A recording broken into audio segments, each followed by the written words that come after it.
Okay, real talk. Iba talaga ang energy kapag Chinese New Year.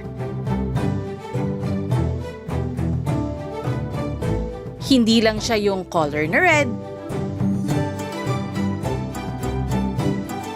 o firecrackers and pyrotechnics. It's the vibe, the sound, the crowd,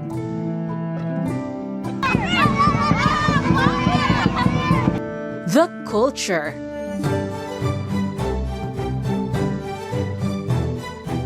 At ngayong 2026, the island of Panay did not disappoint.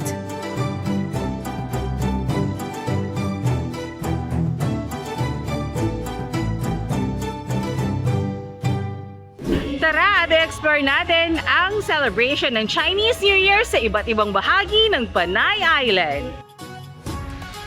This year, halos sabay-sabay nagliwanag ang Kalibo, Roxas City, at Iloilo City sa pagsalubong sa Year of the Fire Horse. Ayon sa Chinese astrology, ang Fire Horse ay sumisimbolo ng lakas, sigasig, at tagumpay.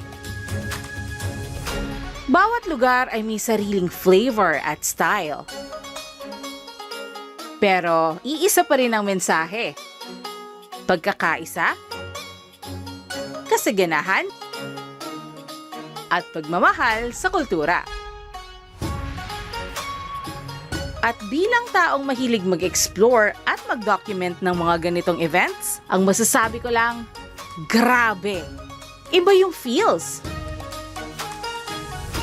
Hindi ka makukontentong maging audience lang dito.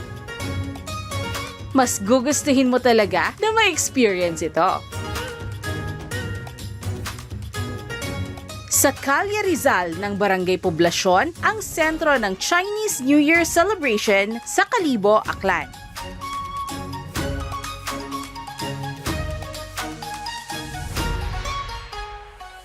Agaw pansin ang makulay na lion dance.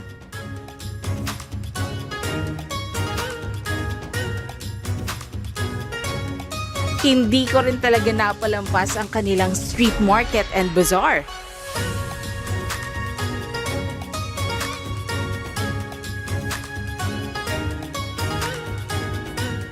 Dito, marami kang mabibili.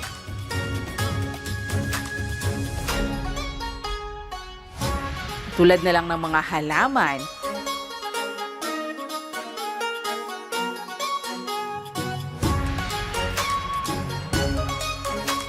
mga charms o pampaswerte,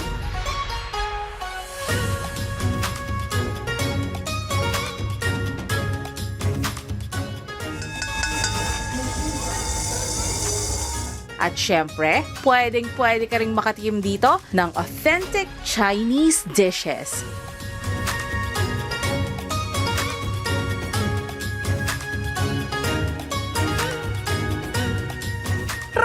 Ramdam naman ang harmony and radiance sa pagsalubong ng Iloilo City sa Year of the Fire Horse. Hosted by Sun Yat-sen High School of Iloilo in partnership with the Iloilo City Local Government Unit and Iloilo Festivals Foundation Incorporated.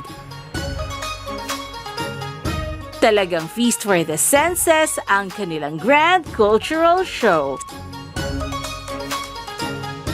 Super colorful and energy-charged ang performances ng students from different schools in the city.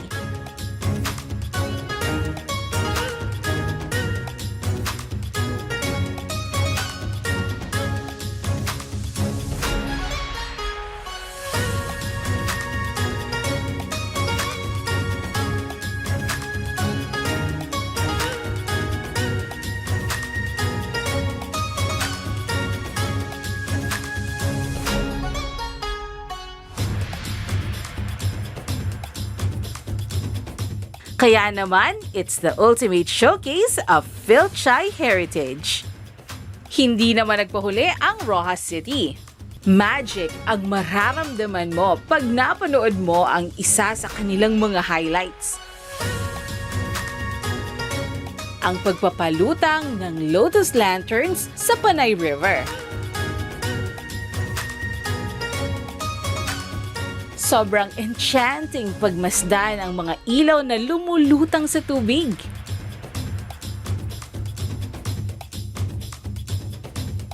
Add the cooking show,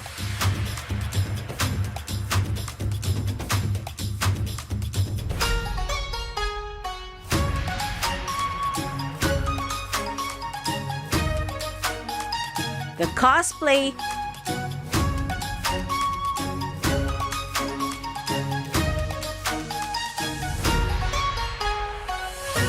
the fireworks display,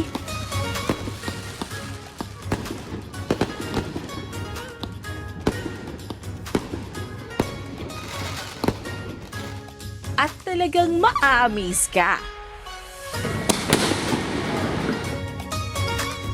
This is how you mix tradition with modern fun.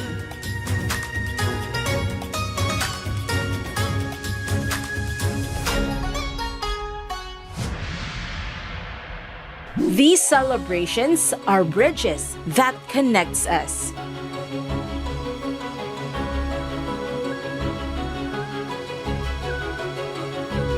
Sa ganitong events, mas lumalakas ang partnership natin sa Filipino-Chinese community.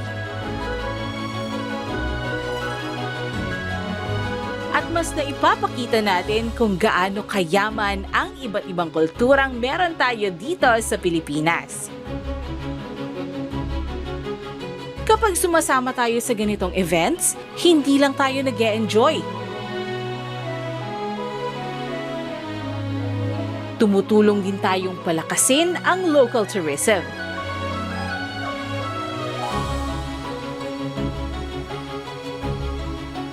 Ang Chinese New Year ay hindi lang para sa mga Chinoy.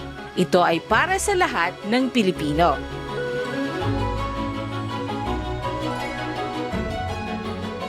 Culture hits different when you experience it live.